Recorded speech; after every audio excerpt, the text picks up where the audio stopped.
সালমান শাহর মৃত্যুর ঘটনায় চিত্রনায়িকা শাবনূরকে জড়িয়ে দিয়েছেন নতুন তথ্য, আর এ নিয়েই ক্ষোভ প্রকাশ করে দীর্ঘ বিবৃতি দিয়েছেন। সম্প্রতি সালমান শাহ হত্যা মামলায় খল অভিনেতা ডন গ্রেফতার হওয়ার পর বিভিন্ন প্রসঙ্গে কথা বলতে গিয়ে ছেলে ও শাবনূরের সম্পর্ক নিয়ে মন্তব্য করেন নীলা চৌধুরী। একান্ত উচিত ছিল না, আমার ছেলেটা মারা গেছে, তোর নায়ক, তুমি আসলে কি ফেসে যাইতি?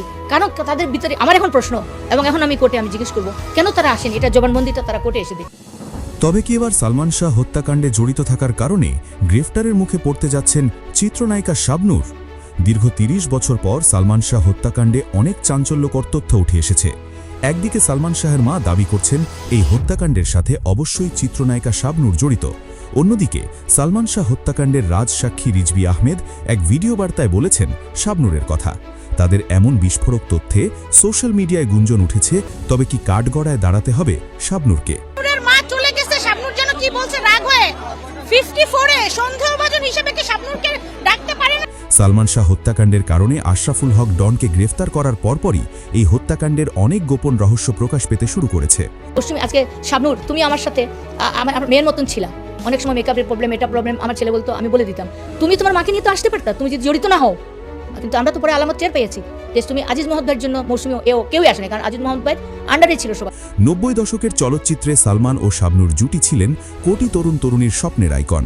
কিন্তু সালমান শাহ হত্যার পর ঘটনা পুরোটাই পাল্টে গিয়েছে। সালমান শাহের মায়ের দাবি অনুযায়ী পরবর্তীতে সালমান শাহের মায়ের সাথে দেখা করেননি শাবনূর। এই বিষয় নিয়ে সালমান শাহের মা বলেন, ফেঁসে যাওয়ার ভয়েই কি তিনি দেখা করেননি। এদের মৃত্যুর কারণ হচ্ছে ভাই শাবনূর ভাই, শাবনূরের কারণে সামিরার সংসার ধ্বংস হয়ে গেছে।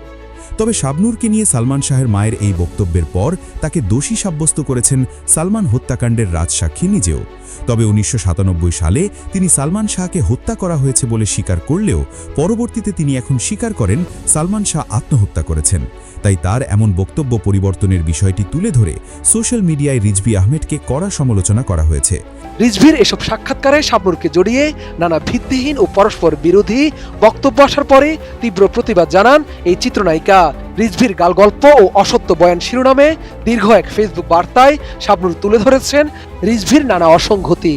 তবে সালমান হত্যাকাণ্ডের কারণ হিসেবে সিআইডি সরকারের তদন্ত প্রতিবেদনে স্পষ্ট করা হয়েছে যে চিত্রনায়িকা শাবনূরের সাথে সালমান শাহের অতিরিক্ত ঘনিষ্ঠতার কারণেই তাকে জীবন দিতে হয়েছে।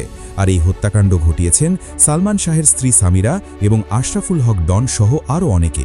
আর তার মৃত্যু নিয়ে কিন্তু একটা সন্দেহ আছে, কেন সে ফাঁসি দিয়ে আত্মহত্যা করেছে তারা বলেছে, কিন্তু তার গলায় তেমন কোনো চিহ্ন ছিল না, আর তার গায়ে আঘাতের চিহ্ন ছিল। যদি কেউ আত্মহত্যা করে তাহলে গায়ে আঘাত লাগার কথা না।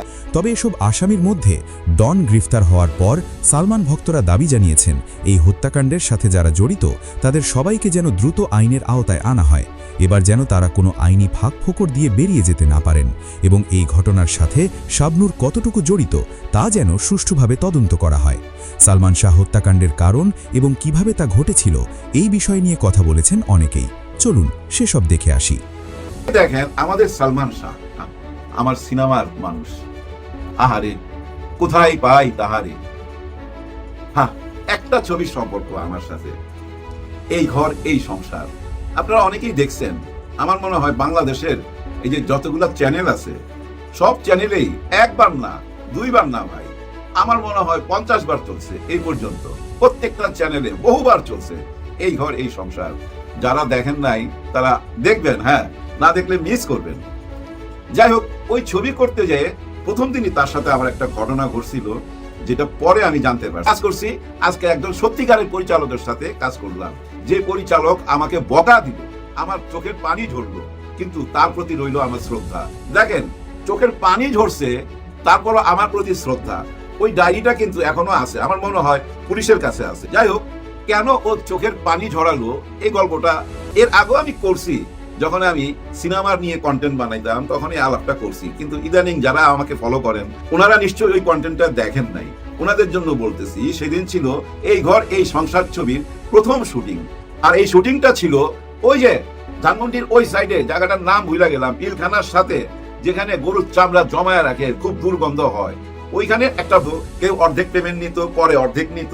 এই সম্পর্কটা আমার সাথে ছিল যতদিন সিনেমায় ছিলাম। হ্যাঁ ভাই, সবাই দোয়ায় খুব ভালো অবস্থায় ছিলাম। দেখেন না, সবাই আমাকে বলে মাস্টার মেকার। এই একটা কথার জন্য অনেক শিল্পী আমার প্রতি দুর্বল ছিল, আমার সাথে কাজ করতে চাইতো। ঠিক তেমনি সালমান শাহর সাথে যখনই এফডিসিতে দেখা হইতো তখনই জড়ায় ধরতো। একটা অভ্যাস আছে কিন্তু, মানুষকে খুব আপন কইরা নিতে পারে। দৌড় দিয়ে এসে না পিছন দিক দিয়ে জড়ায় ধরতো, আর কানের কাছে বলতো কবে আপনার ক্যামেরার সামনে আসুন। আমি তখন বলতাম হ্যাঁ, খুব তাড়াতাড়ি, খুব তাড়াতাড়ি। যাই হোক, একটা টাইমে সুযোগ চলে আসলো, আমি সেই সুযোগটা সদ্ব্যবহার করলাম। ওনাকে আমি ডাকলাম, সালমান শাহকে, যে আমরা একসাথে কাজ করতে চাই। ওই টাইমে সালমান শাহ 6 লক্ষ টাকা। তো যাই হোক, শুটিং আরম্ভ হয়ে গেছে। সকালবেলা খুব সুন্দরভাবে শুটিং চলতেছে। দুপুরে খাওয়ার ব্রেক দিলাম। খাওয়ার ব্রেক 1 ঘন্টা থাকে। আমি প্রায় 1.25 ঘন্টা পর আবার ক্যামেরার সামনে গেছি, ডাকলাম সবাইকে। সেদিন নাসির খান থেকে আরম্ভ করে রোজি, তন্দ্রা ভাবি, বুলবুল আহমেদ, তমালিকা কর্মকার, আরো কে একজন ছিল, হ্যাঁ দুলারি ছিল, কিন্তু সালমান নাই। কি হলো, খাবার ব্রেক দিলাম, ও গেল কই? তো বাসায় চলে গেছে খাইতে। হায় হায়, এটা কি করলো? আমি এদিক দিয়ে কিন্তু লাইট টাইট জ্বালায় রেডি, শর্ট নিব। এখন ও নাই। কেমন লাগে মিজাজটা চিন্তা করেন। মনে মনে ভাবলাম দেখি, ঘড়ির দিকে তাকায় থাকি। ঠিক 2.5 ঘন্টা পর আসছে। খাওয়ার ব্রেক কিন্তু 1 ঘন্টা, সে কিন্তু আরো 1.5 ঘন্টা বেশি। ওনাদের নিয়ে আমি ছবি করছি, কখনোই না। ম্যাডাম যদি ওয়াশরুমে যাইতো না, দূর থেকে আমাকে এরকম করতো, এরকম আমার সঙ্গে আমি তাকাইতাম, উনি এরকম আস্তে করে দেখাইতো গায়ে আঙ্গুলটা। মানে একজন ছাত্র যেভাবে টিচারকে দেখায়া ওয়াশরুমে যায়, ঠিক একই ব্যাপার আমার অনুমতি ছাড়া কেউ চায় না। আর এটা আমার একটা ইগো প্রবলেম আছে, কারণ আমি পরিচালনাটাকে মনে করি একটা যুদ্ধের মতো। ওইখানে আমি জেনারেল, আমার অর্ডারই সব চলতে হবে, আমি যা বলবো তাই হইতে হবে, এরকম একটা ব্যাপার আমার ভিতরে কাজ করে। আর ওই কাজ করে বইলে অনেকে কিন্তু আমাকে আবার বলে এই লোকটা একেবারেই চামার, কোনো কিছুই ছাড় দেয় না। হ্যাঁ ভাই, সিনেমায় আমি কোনো কিছু ছাড় দেই না। আমি ছাড় দেই না বইলাই একটা টাইটেল পাইছিলাম, যেটা একটু আগে বললাম। যাই হোক, তখন আমি তাকে সালমান কানতেছে, সালমান তো বলতো না, সবাই ইমন বইলা ডাকতো, ইমন কানতেছে। তখন সবাই তাকে বলতেছে কি হয়েছে, কি ঘটনা, কোনো পারিবারিক ব্যাপার না অন্য কিছু। আসলে আমি যখন বকা দিছি, বকা চাই নাই, মানে শাসন করছি, তখন তো কেউ ছিল না। কিন্তু সে তখন সবাইকে বলছে ছবিটা উনি বন্ধ করে দিছে, আমি ওনার অনুমতি না নিয়ে বাসায় গেছিলাম, এটা আমি ভুল করছি, আমি সরি। যাই হোক, একটা টাইমে ছাদে আসছে সবাই, সালমান আসে নাই। সবাই এসে আমার বলতেছে যে ও সরি বলতেছে, নিচে আসেন, নিচে আসেন। বিশেষ করে আমাদের খলিল ভাই, কারণ খলিল ভাই হচ্ছে এই ছবির প্রডিউসার, আমরা দুইজন প্রডিউসার বলতেছে নিচে আসেন, খুব কাঁদতেছে। আয়সা দেখি ভাই চোখ টোক ফুইলা গেছে। এমনি ফর্সা মানুষ, জানেন, ও মেকআপ ছাড়া শুটিং করে, কিন্তু কোনোদিন মেকআপ নেয় না, কিন্তু মেকআপ রুমে বসে আড্ডা মারে, কিন্তু মেকআপ নেয় না। একটা তাওয়াল থাকে তার, ওই তাওয়ালটা বরফের মধ্যে দেওয়া থাকে, ওইটা নিয়ে খালি মুখ মোছে, আর মুখের ডলা দিলি না লাল হয়ে যায় চেহারা। প্রত্যেকটা ছবি রুটি, ওখানে মেহেদি ছিল, মান্না ছিল, আরো কিছু নায়িকা ছিল। ওই ছবিটা ছিল ভাই একেবারেই খোলামেলা।